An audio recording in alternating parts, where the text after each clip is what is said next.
Nous sommes en janvier 2024 et je vous présente la couleur de l'année Peach Fuzz sélectionnée par le groupe Pantone. Mon nom est Marie-Josée Bergeron, je suis spécialiste en peinture acrylique et en technique mixte. Bienvenue dans mon univers. La couleur de l'année 2024, Peach Fuzz. Pantone propose un langage universel pour les couleurs qui facilitent les décisions lorsque la couleur devient essentielle. Cette année, Pantone 13-1023, nommé Peach Fuzz, capture notre désir de prendre soin de soi, selon la directrice Leatrice Iserman. C'est en recherchant une teinte qui fait écho à notre besoin inné de proximité et de connexion. Nous avons opté pour une couleur rayonnante de chaleur et d'élégance moderne. Cette couleur, cette année, teinte la jeunesse et aussi l'intemporalité. En 2024, faites entrer la chaleur, soyez connectés aux autres, vivez dans le moment présent et célébrez le bonheur d'être en vie et en santé. L'an dernier, Pantone avait opté pour une couleur vivament magenta qui faisait appel à la passion et l'action. Cette année, inspirée de tout ce qui fait dans la nature, vous allez retrouver cette couleur et ses dérivés autant au niveau du design d'intérieur, de la décoration, dans la mode sous toutes ses coutures, au niveau des soins esthétiques et du maquillage. Les chaussures ne peuvent passer à côté, accessoires, lunettes, cellulaires. Enfin, cette couleur sera partout. Voici quelques œuvres que j'ai sélectionnées pour vous démontrer que cette couleur peut être intégrée en peinture acrylique et se marier avec des combinaisons qui sont parfois plus douces ou parfois un peu plus saturé. Quelques palettes, donc que ce soit autant les dérivés de Peach Black, les teintes plus pâles ou plus foncées, ou dans une palette monochrome. Peach Fuzz est très facile à agencer.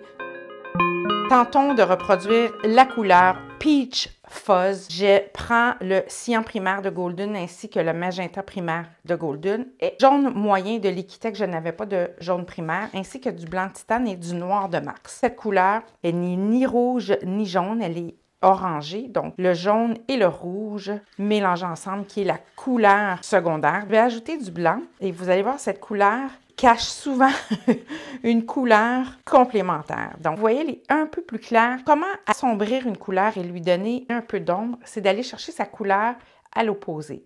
La couleur opposée du orangé est le bleu. Et aussi ajouter un peu de blanc avec le bleu pour créer un bleu un peu plus pâle. La meilleure façon d'aller donner un peu d'ombre à la couleur, c'est d'ajouter sa couleur à l'opposé. À ce orangé, je vais lui ajouter un peu de bleu. Je vais probablement arriver à la teinte. Elle est presque exacte. C'est très difficile d'arriver à une couleur qui est quasi parfaite à la couleur Pantone parce que ce sont des couleurs sélectionnées digitalement. Regardez qu'est-ce qui est intéressant de faire, c'est de jouer avec différentes teintes parfois plus rosées ou parfois plus orangées ou jaunes en ajoutant du blanc ou d'ajouter de l'ombre en ajoutant du bleu. Si vous ajoutez du noir, votre couleur va devenir plus grisâtre. Faites attention lorsque vous ajoutez du noir à votre couleur, ce n'est pas pour la foncir, mais plutôt pour la transformer. Faites attention quand vous mettez du noir pour ne pas transformer complètement votre couleur. Voici une démo avec ces couleurs. Donc, pour commencer, je lui applique une couche mince de mortier de structure léger. Le léger, plus facile à travailler. Vous pouvez aussi ajouter quelques éléments de pochoir et vous laissez sécher quelques heures le temps que le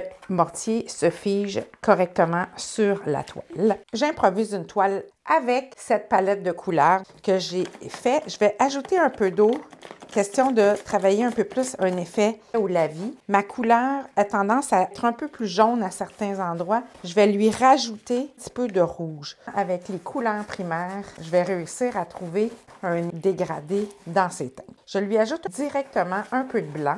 On voit bien la texture apparaître. Je vais ajouter un peu plus de rouge à certains endroits. Tout de suite, avec le même pinceau, ajouter du bleu pour lui donner un petit contraste. Et je balaie tranquillement. Je lui ajoute du noir aussi de ce côté. Je lui ajoute un peu de ma couleur. Je vais même aller chercher des stries un peu plus blancs. Cela, je lui ajoute un peu de rouge pour créer un léger contraste. Avec le noir et le bleu, je vais créer quelques motifs en tapotant mon pinceau pour donner un effet équilibré à votre œuvre, de respecter une certaine diagonale. Je m'amuse tout simplement avec mon pinceau, reprendre la spatule avec le blanc et même bleu. Je vais ajouter par la suite encore un peu de ma couleur Peach fuzz pour la remettre en évidence. C'est très facile de créer une abstraction rapide lorsqu'on connaît notre base de couleurs, un peu comme celle-ci.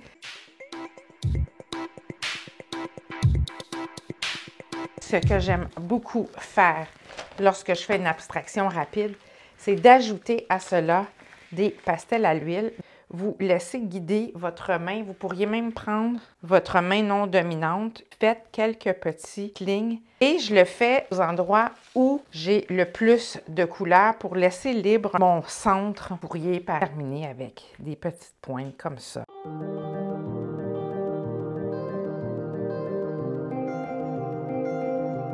Donc, ça fait une œuvre qui est quand même bien réussie en peu de temps et qui va vous permettre d'explorer les différentes teintes de cette couleur sélectionnée par Pantone.